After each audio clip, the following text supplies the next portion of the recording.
Géopolis Télévision, dans les profondeurs de l'économie africaine. Tout de suite,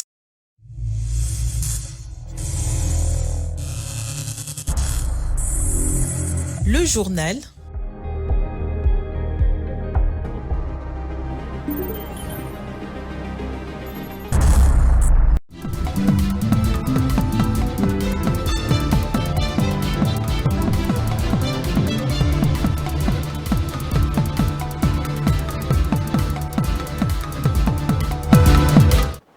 C'est l'heure de la grande édition du journal télévisé sur Géopolis Télévision. Madame, Messieurs, place au sommaire.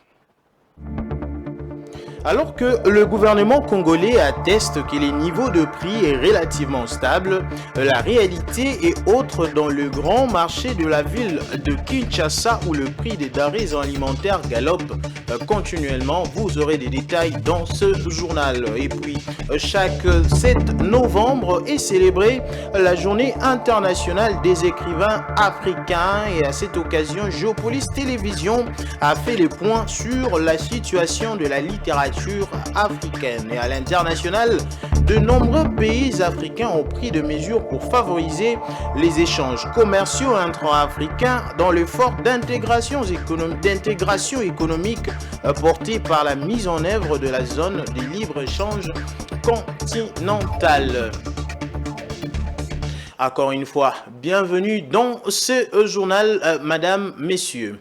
La Première ministre a signé un décret visant à lutter contre la vie chère avec pour objectif de réduire le prix de denrées alimentaires importées. Cette initiative marque un tournant dans les efforts du gouvernement pour maîtriser l'inflation. Il a été décidé que le ministère de l'économie, en collaboration avec l'inspection générale des finances, de procéder à la certification de stock permettant ainsi aux importateurs de bénéficier de crédits d'impôt applicables sur leurs futures importations. Cette mesure devrait contribuer à faire baisser le prix dans le plus bref délai, a conclu Daniel Moukoko Samba, porte-parole du comité des conjonctures économiques, que je vous invite à suivre. Pour constater que la stabilité qui s'est installée sur ces différents marchés se confirme semaine après semaine. Le niveau de prix est relativement stable, le taux d'inflation est maîtrisé. Pareil également pour le marché des changes où l'on continue à observer une stabilité relative tant sur le marché indicatif que sur le marché parallèle.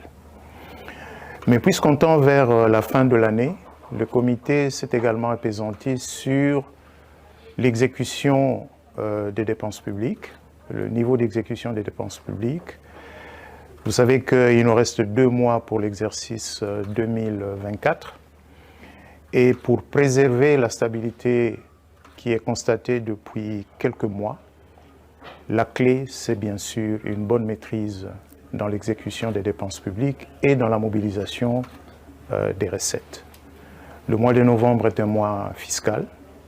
Il est donc important que les recettes publiques soient mobilisées à la hauteur voulue, mais qu'il y ait aussi une bonne maîtrise des dépenses publiques, essentiellement les dépenses en urgence.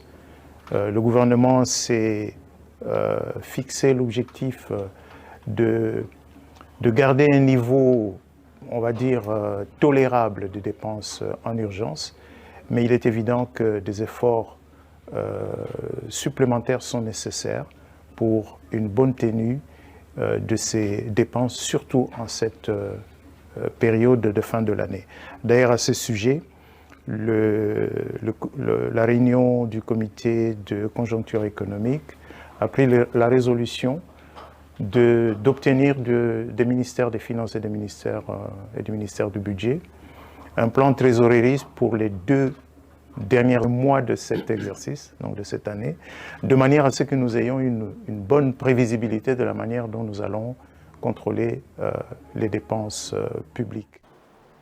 Alors que le ministre de l'économie, Daniel Mukoko Samba, le VPM donc, évoque la stabilité de prix dans l'élément que nous venons de suivre, un tour dans le marché semble contredire cette affirmation. Le prix d'un panier d'épiments en provenance de Boma est passé des 120 000 francs à 200 000 francs, soit 73 $ entre le 24 septembre et le 21 octobre 2024. Cette hausse due aux taxes élevées et au mauvais état des infrastructures impacte également d'autres produits alimentaires. Francine Moukeba et Enika Bamba ont fait les constats dans les grands marchés de Kinshasa. Cette hausse des prix affecte également les paniers d'oignons en provenance des Zambie, des Tanzanie et du Bénin qui sont passés des 90 000 francs à 130 000 francs. Par ailleurs, un sac de farine de semoule de 25 kg qui s'est vendu à 45 000 francs coûte aujourd'hui 58 000 francs. Sur la même lancée, un sac de haricots qui s'est vendu à 160 $ est maintenant à 210 $. Un filet d'oignon en provenance de Chine est passé de 30 000 francs à 90 000 francs. Selon les vendeurs rencontrés au marché Gambela, cette augmentation des prix est causée par la taxe foncière, la dépréciation de la monnaie et le délabrement des routes. Cette situation inquiète les revendeurs autant que les consommateurs.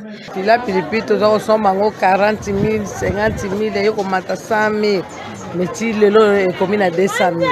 Mais bakitila biso biloko na dollar ekita. Dollar efe kita. Po dollar so ekiti po bango biloko ebataka na camion bazo tiango mazuti. Bazo kosomba biloko awa cher yango na bazo matisa pe bango pilipili cher. Mama, kaka poisson oyo to banda kosomba wana ba 150, 170.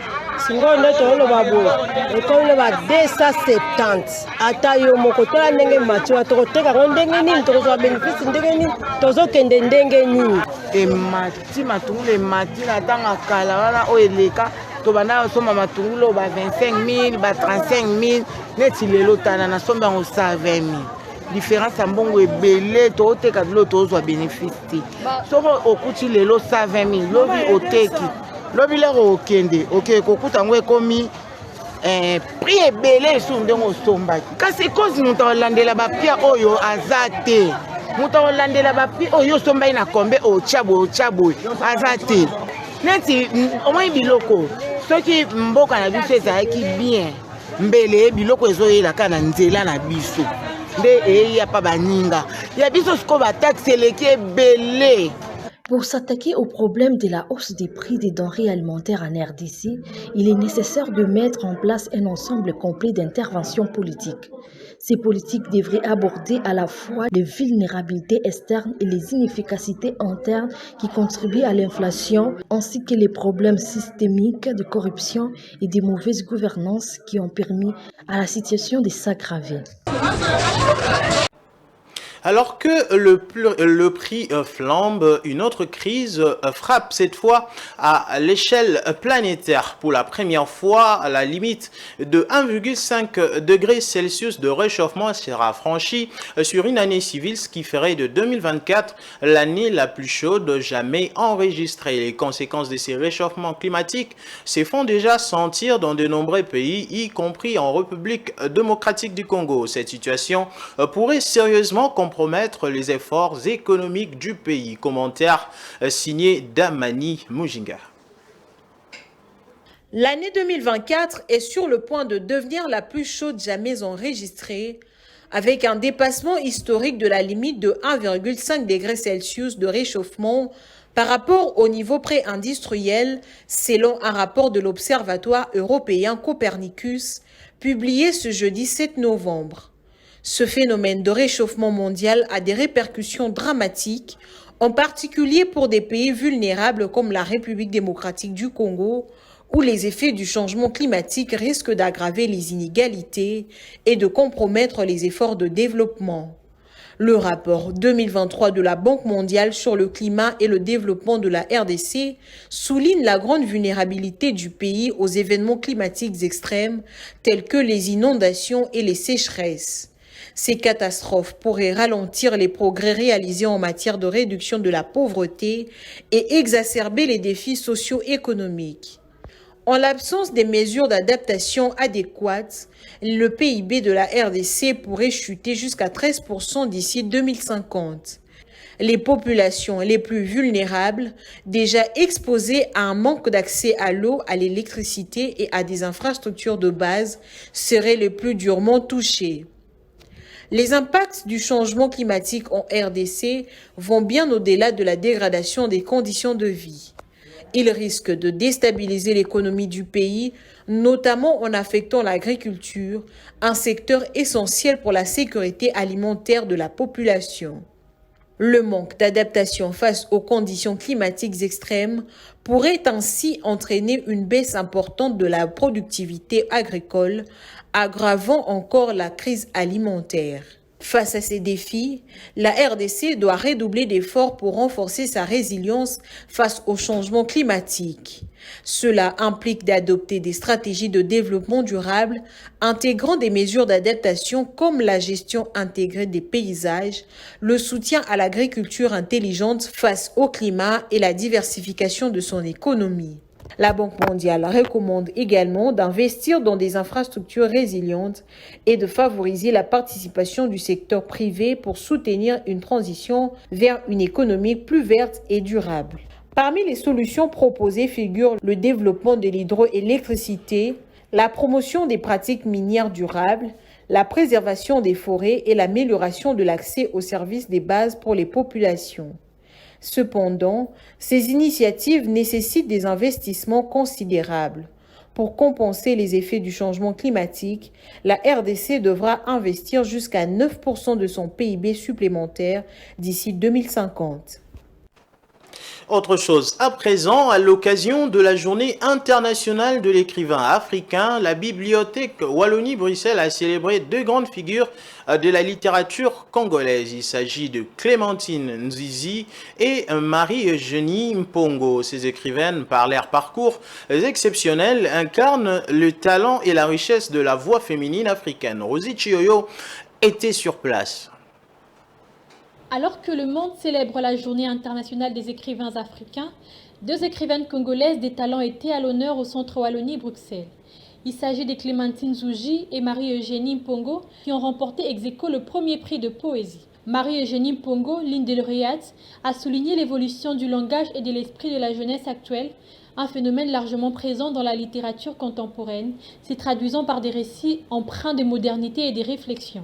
La jeunesse d'aujourd'hui a un esprit différent de nous, elle a aussi un langage différent de nous, et cela est traduit dans cette littérature, qu'elle soit en français ou en lingala, elle traduit cet esprit des jeunes qui peuvent, avec dérision, traiter des grands problèmes comme si ça ne les touchait pas. Mais c'est la manière congolaise de pouvoir même s'autocritiquer comme si c'était une chose extérieure. Et j'admire beaucoup cet esprit des jeunes qui sont capables de garder la lucidité pour examiner et analyser les différents problèmes que vit le Congo. Cet événement a également permis de discuter des défis rencontrés par les écrivains du continent et de dresser un bilan de leurs actions afin de dégager des pistes et des progrès pour renforcer l'unité et l'impact de la littérature africaine. Ce fut aussi l'occasion de rappeler l'importance de la lecture dans la compréhension du monde. Comprendre, c'est se saisir déjà soi-même, saisir l'objet dont on parle, mais aussi se saisir soi-même puisqu'il y a une introspection qu'on fait, mais après on y met des mots pour que cette introspection puisse être partageable.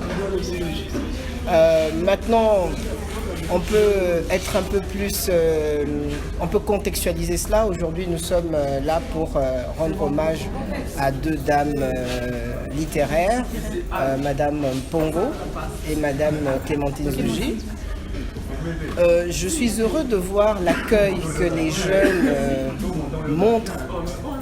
accordent à la littérature. C'est assez encourageant. Maintenant, il faudrait que les livres soient disponibles pour qu'on les lise et qu'on les comprenne. Les saluer en faisant une lecture critique de leur œuvre et de dire ce que nous pensons de cela. Sans quoi ce sera simplement des noms que nous avons retenus, pas forcément des choses qui vont transformer notre façon et de les connaître et de nous connaître mieux à travers leurs œuvres. Les deux lauréates ont été présentées par deux autres écrivaines congolaises, Elisabeth Touolandé et Laetitia Lokumu. Pour célébrer leur travail, des comédiens ont interprété des extraits de leurs œuvres, offrant au public un aperçu vivant de leur écriture. Toujours en lien avec la journée internationale de l'écrivain africain, c'est célébré chaque 7 novembre. Comment redonner à l'auteur congolais et à son œuvre la place qu'il mérite dans la société congolaise? Tentative de réponse dans ces dossiers signés Rachel Misenga. En ces jours où le monde célèbre la journée internationale des écrivains africains, une question taraude les esprits. Le jeune Congolais à qui l'on reproche déjà de détourner leur attention des livres pour se tourner vers le téléphone, s'intéresse-t-il encore aux écrivains nationaux? Nous pouvons par exemple citer le très célèbre Kamara Lay et son œuvre L'Enfant Noir, qui est notre livre le plus usité, dans lequel nous avons autant de textes à partir de l'école primaire jusqu'à même à maintenant. Ou encore nous avons Kité Couteau qui écrit J'ai épousé une vierge, ou encore les tout nouveaux romanciers. Nous avons Abdel Laleye qui écrit Pourquoi moi? L'un des auteurs africains le plus lu dans le continent, Kamara Lay, avec son roman L'Enfant Noir, où nous avons beaucoup des récitations, des textes que nous avons dû explorer durant notre parcours, qui nous a enrichis sur le plan grammaire, rédaction, ainsi de suite. Il y a aussi Peter Abrams, un auteur important sur la politique africaine qui a écrit Le Sentier du Tonnerre. Il y a aussi Bernard Dadieu, un écrivain sénégalais qui a marqué l'histoire par ses œuvres. Si certains élèves citent aisément de noms écrivains congolais et même les ouvrages qu'ils ont lus, qu'ils soient d'hier ou d'aujourd'hui, d'autres n'en connaissent pas du tout, à l'image de ces jeunes hommes qui s'expliquent. En matière de littérature africaine, je ne m'y connais pas beaucoup, mais je suis plus dans la littérature française. Parce que à la maison, j'ai des romans et c'est plus de romans français. Ces désintéressements progressifs pour la littérature congolaise pourraient en partie s'expliquer par les difficultés rencontrées par les écrivains pour publier leurs ouvrages en RDC. Vous avez la difficulté de l'impression due à plusieurs contraintes. Nous sommes l'un des rares pays au monde où les intrants d'imprimerie, les livres, sont taxés à l'entrée. Alors à cela, vous ajoutez la destruction du Congolais lambda pendant des décennies. C'est ainsi que vous voyez, personne ne lit, personne n'achète des livres presque, etc. C'est fait exprès. En outre, Kach Katende, ces dramaturges de renom, se demandent pourquoi la littérature congolaise est jusqu'à ce jour enseignée timidement dans les écoles en RDC. Il est inadmissible au XXIe siècle que la littérature congolaise soit enseignée timidement et pas à haute voix. On attend la permission de qui pour que le programme de la 7e jusqu'en 4e maintenant, c'est-à-dire de la 1er jusqu'en 6e secondaire, même à l'école primaire, en 5e, 6e, qu'on puisse mettre d'office les écrivains congolais. On attend la permission de qui? Il conclut, à l'instar des États généraux de la justice qui se déroulent en ce moment, il serait nécessaire d'organiser des États généraux de la culture pour définir une politique nationale en faveur de la promotion de l'écrivain congolais et de son œuvre. Et tout comme la littérature, le sport représente un pilier de la culture et de la fierté nationale. Cette phrase nous amène donc à parler de l'actualité sportive. Et sachez que le sélectionneur manager des Léopards de la République démocratique du Congo, Sébastien Desabre, était devant la presse ce jeudi 7 novembre 2024 dans la salle de conférence de la Fédération congolaise de football association. L'occasion pour lui de faire le point sur le match à venir et de répondre aux questions sur la situation de l'équipe. Suivez donc Sébastien Desabre. Il n'y a pas de joueurs à très court terme qui vont venir renforcer l'équipe, à part si les joueurs nous appellent en nous disant je veux absolument jouer pour l'équipe nationale A, mais nous on ne court pas après les joueurs. Nous, oui, effectivement, dans les noms que vous avez cités, on a rencontré ces joueurs-là, on a exposé les objectifs qu'on a avec la sélection, mais on est très content avec les joueurs qu'on a actuellement. Après, si on estime qu'il y a des joueurs qui peuvent apporter un plus à la sélection, on écoutera et puis on les fera venir avec plaisir. Après, alors quand les joueurs locaux, j'allais vous dire quand ils vont oui c'est vous, je sais, quand on va estimer qu'ils sont prêts pour le faire, et vous en rencontrez pour un joueur U20, ils ont eu une expérience internationale en Unifac. Ils vont faire la CAN U20. Là, ils partent faire des matchs internationaux, d'expérience. Et le jour où ils seront prêts, de toute manière, nous, on estime appeler les meilleurs joueurs. Mais on n'est pas là pour faire plaisir à l'un ou à l'autre. Il y a de la concurrence, vous le voyez bien. Aujourd'hui, j'ai sélectionné 26 joueurs. Et j'ai pas sélectionné Grady Diagana, et j'ai pas sélectionné Akolo, et j'ai pas sélectionné certains autres qui ont aussi de la qualité. Donc ça nous sécurise au Congo parce qu'on a des bons joueurs. Maintenant, l'équipe, elle a besoin, et elle l'a aujourd'hui par l'intermédiaire de Chancel Mbamba, d'Edo Kayembe, de Meshak, de Silas, de Mayele, de Baka, d'avoir la fibre locale, parce que c'est très important d'avoir un équilibre. On ne peut pas être bon uniquement avec des binationaux qui ne connaissent pas le contexte de Afrique. Madame, Monsieur, vous suivez la grande édition du journal télévisé sur votre chaîne Géopolis Télévision. Maintenant, nous allons prendre l'avion pour partir du côté de la page internationale.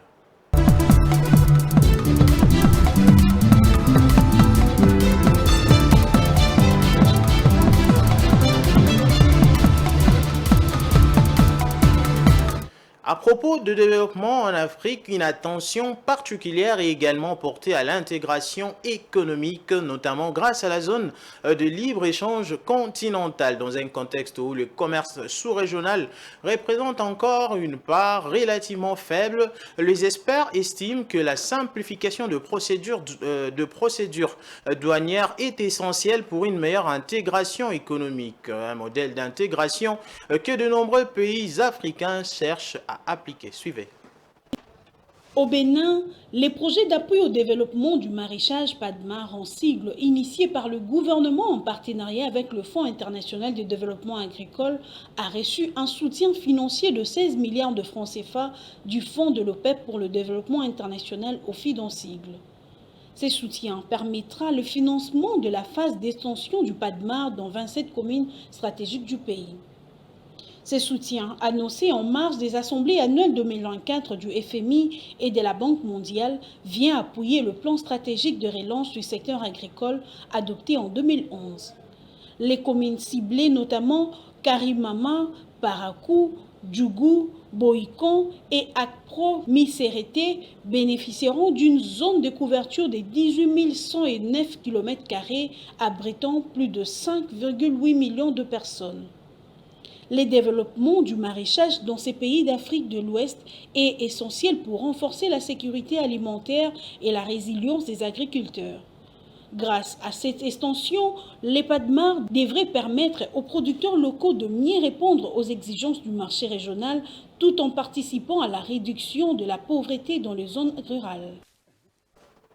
Et dans le but de développer le secteur agricole du Bénin, le gouvernement a obtenu un soutien financier de 16 milliards de francs CFA du fonds de l'OPEP pour le développement international. Ces financements permettra d'étendre le projet d'appui au développement du maraîchage dans 27 communes du pays. Une initiative qui s'inscrit dans un contexte de coopération régionale croissante et de soutien au secteur stratégique pour la sécurité alimentaire. Suivez. En réduisant les obstacles au commerce, à l'investissement et à la mobilité, la ZLECAf vise à agir comme un catalyseur de la croissance économique de l'Afrique. Les données de la Conférence des Nations Unies sur le commerce et le développement montrent cependant que les commerces intra-africains représentaient en 2023 moins de 18% du commerce total du continent, contre près de 68% en Europe.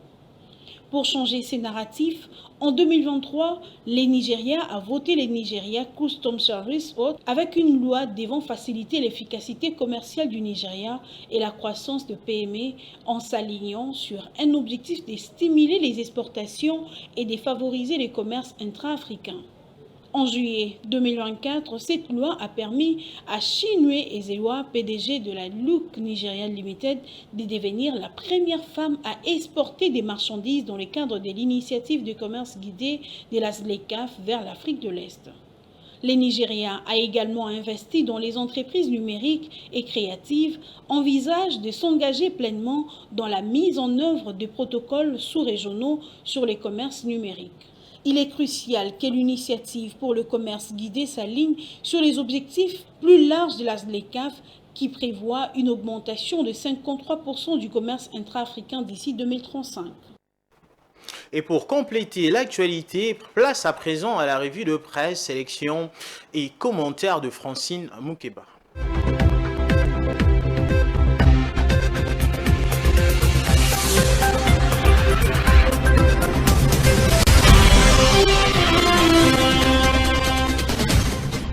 Bonsoir, bienvenue dans cette revue de presse. Commençons cette revue de presse avec les états généraux de la justice occupent ce jeudi 7 novembre 2024 une place de choix dans la presse quinoise. Cet événement majeur, rapporte Info 27, qui se tient à Kinshasa d'ici au 13 novembre, réunit plus de 3500 acteurs du secteur judiciaire, dont les magistrats, des experts, des activistes de droits de l'homme et des universitaires pour un diagnostic sans concession de l'état du système judiciaire en République démocratique du Congo. Dans son discours d'ouverture de ces assises, le président Félix Tshisekedi, rapporte le quotidien Forum des As, a déclaré « La nation vous observe ».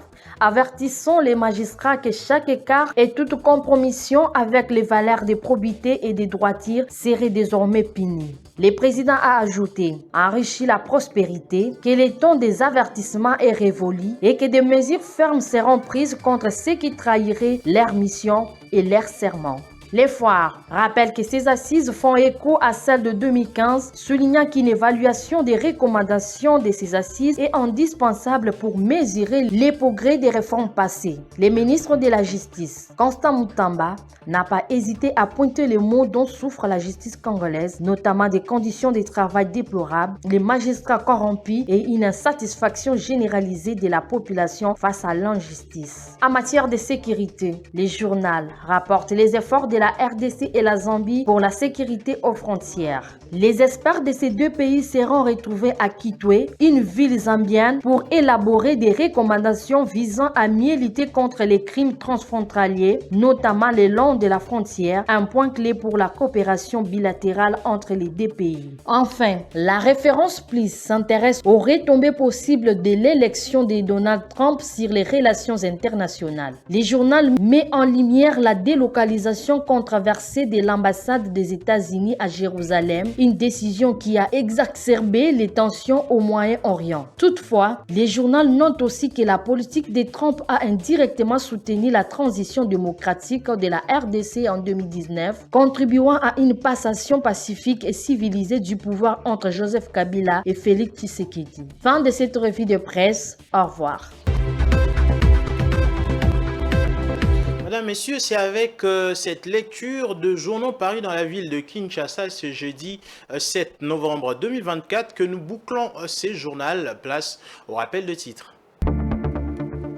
Alors que le gouvernement congolais atteste que les niveaux de prix est relativement stable, la réalité est autre dans le grand marché de la ville de Kinshasa où le prix des denrées alimentaires galope continuellement. Vous l'avez suivi dans ces journaux. Et puis chaque 7 novembre est célébrée la journée internationale des écrivains africains. À cette occasion, Geopolis Télévision a fait le point sur la situation de la littérature africaine. Et à l'international, de nombreux pays africains ont pris des mesures pour favoriser les échanges commerciaux intra-africains dans l'effort d'intégration économique porté par la mise en œuvre de la zone de libre-échange continentale.